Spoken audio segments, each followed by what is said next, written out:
आज की कहानी का शीर्षक है मम्मी को सब आता है। किट्टू बेटा, बस बहुत देख लिया कार्टून। अब दूध फिनिश करके होमवर्क कर लो। कल किस सब्जेक्ट का टेस्ट है आपका? जरा दिखाओ तो सही। मैंने उसके बैग की तरफ हाथ बढ़ाते हुए कहा, आप रहने दो मम्मा, शाम को पापा आएंगे तो उनसे पढ़ लूँगी। वैसे भी कल कंप्यूटर का टेस्ट है, आपको कहाँ कुछ समझ में आएगा। टीवी पर नजरें गड़ाए हुए लापरवाही से उसने कहा। तभी मम्मी जी ने किसी काम से मुझे आवाज़ लगाई तो मैं कमरे से बाहर चली गई। मेरी 10 साल की बेटी कृतिका आजकल बात बात में यही जवाब देने लगी है, कुछ भी करना हो आपसे नहीं होगा मम्मा। खैर, इसमें इसकी भी क्या गलती, बच्चे तो जो देखते हैं वही तो सीखते हैं। हर किसी का दिन रात मुझे यही जताया जाना कि मुझे कुछ नहीं आता मेरी मासूम बच्ची के मन पर क्या असर डाल रहा था। अभी कुछ दिन पहले की बात है, घर में कुछ मेहमान आए हुए थे। उनके चाय नाश्ता करने के बाद मैं बर्तन उठाकर ले जा रही थी कि पकौड़े बहुत स्वादिष्ट थे। घर भी कितना व्यवस्थित है आपका। आपकी बहू तो बहुत समझदार लगती है।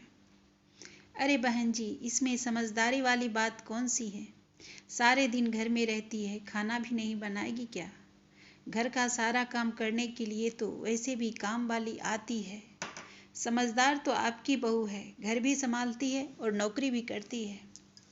खैर, मम्मी जी को तो छोड़िए, वह तो बोलती ही हैं। अब आदित्य की ही सुन लीजिए। उस दिन मैं किट्टू को उसकी खराब हैंडराइटिंग के लिए डांट रही थी तो मेरे पति आदित्य, अरे यार, क्या राइटिंग के पीछे पड़ी रहती हो? आजकल तो कंप्यूटर का ज़माना है, राइटिंग कौन देखता है? तुमने देखी नहीं डॉक्टर्स की हैंडराइटिंग कैसी होती है? क्या वो इंटेलिजेंट नहीं होते? आप भी कहाँ की बात कहाँ ले जाते हो? ये कौन सी डॉक्टर बन गई है? वह तो जल्दी में लिखते हैं, इसके पास कौन सी टाइम की कमी है? राइटिंग की वजह से हर बार इसके मार्क्स कटते हैं। अभी से नहीं सुधारेगी तो हमेशा के लिए ऐसी ही गंदी हैंडराइटिंग हो जाएगी। हम बहस में लगे रहे और किट्टू खेलने भाग गई। और उस दिन जब मैं उसे इंग्लिश पढ़ा रही थी, यह तुम क्या बच्चे को रट्टा लगवाती रहती हो? उसे इसका मतलब भी तो समझाओ। बच्चों को कहीं ऐसे पढ़ाया जाता है? लाओ मैं पढ़ाता हूँ। अब इन्हें कौन समझाए? स्पेलिंग तो याद करनी ही पड़ेगी कि नहीं? फिर किट्टू को तो जैसे ना पढ़ने का बहाना मिल जाता। मैं कविता MSc B.Ed, जिसने शादी से पहले सालों स्कूल में बच्चों को पढ़ाया था, अपनी चौथी क्लास में पढ़ने वाली बच्ची को भी पढ़ाने के योग्य नहीं हूँ। बार बार मुझे यही एहसास कराया जाता है। आदित्य को महीने में कभी कभी पढ़ाने का जोश चढ़ेगा तो लगेगा जैसे सारी पढ़ाई आज ही हो जाएगी। गुस्से में एक आधा थप्पड़ भी लग जाएगा। फिर मनाने के लिए मार्केट जाकर कोई टॉय या चॉकलेट दिलाई जाएगी। बस किट्टू खुश, मैंने तो पापा से ही पढ़ना है। मैं अगर कभी चॉकलेट दे दूं, अरे यार, क्यों अभी से बच्चों को इतनी चॉकलेट खिलाती हो? उसके दांतों में कैविटी हो जाएगी। एक बार मैं बड़े मन से उसके खेलने के लिए किचन सेट ले आई।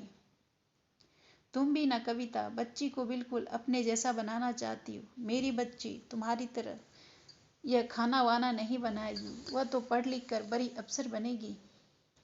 अरे भाई, तो मैं कौन सा अनपढ़ हूँ, फिर भी खाना तो बनाती हूँ कि नहीं? अब बच्चे को तो यही लगेगा कि उसके पापा से बढ़कर दुनिया में कोई नहीं है। और इसमें कोई बुराई भी नहीं, क्योंकि हर बेटी के लिए उसका पिता हीरो होता है। यह तो अच्छी बात है, लेकिन माँ का क्या? वह क्या सिर्फ खाना बनाने, कपड़े धोने, घर की सफाई और सबकी बातें सुनने के लिए है? उसके पास कोई पावर नहीं है। दादी, बुआ, पापा कोई भी कभी भी उसे कुछ भी कहकर चला जाता है और वह चुपचाप सुनती रहती है। दिन पर दिन कृतिका की ऐसी हरकतें बढ़ती जा रही थी। अब मुझे ही कुछ करना होगा, आखिर उसकी माँ हूँ। मैंने उससे पढ़ाई के लिए कहना बंद कर दिया। फ्रिज में से चॉकलेट निकाल कर खाती या दिन भर टीवी पर कार्टून देखती रहती। मैं कुछ नहीं कहती। कभी पढ़ाई में मुझसे कुछ पूछने आती तो मैं कह देती मुझे नहीं आता, पापा से या दादी से पूछ लो। वैसे भी आपको तो मम्मा से पढ़ना अच्छा नहीं लगता। हालांकि ऐसा करते मेरा दिल तो दुखता, पर क्या करूं, उसे समझाना भी तो जरूरी था। एक दिन कृतिका परेशान घूम रही थी, फिर मेरे पास आकर बोली, मैडम ने कल यह स्कूल में ये प्रिंट आउट निकलवा कर लाने को बोला था। पापा भी नहीं है, कौन करेगा, मुझे तो प्रिंट आउट निकालना आता नहीं। फिर मुझसे रहा नहीं गया, मुझे बताओ कौन सा प्रिंट आउट निकालना है। मैंने प्रिंट आउट निकाल कर उसके हाथों में दे दिया। आपको आता है मम्मा? उसकी आंखें हैरत से फैल गई। क्या करे, उसने तो हमेशा पापा को लैपटॉप चलाते और मम्मी को घर का काम करते देखा था।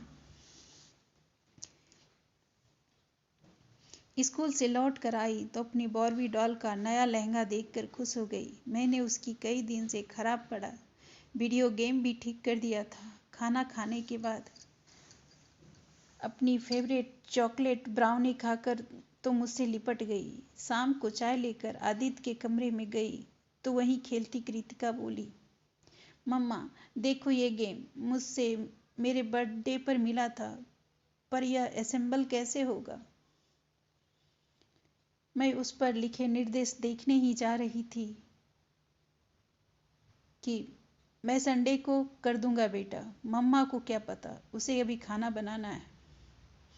वैसे तो मुझे यह सब सुनने की आदत पड़ चुकी थी, फिर भी दिल दुख गया। नहीं पापा, मम्मा को सब आता है। उन्होंने उस दिन प्रिंट आउट भी निकाला और मेरा वीडियो गेम भी ठीक कर दिया। और पता है पापा, आज मम्मा ने कितना यम्मी चॉकलेट ब्राउनी बनाया।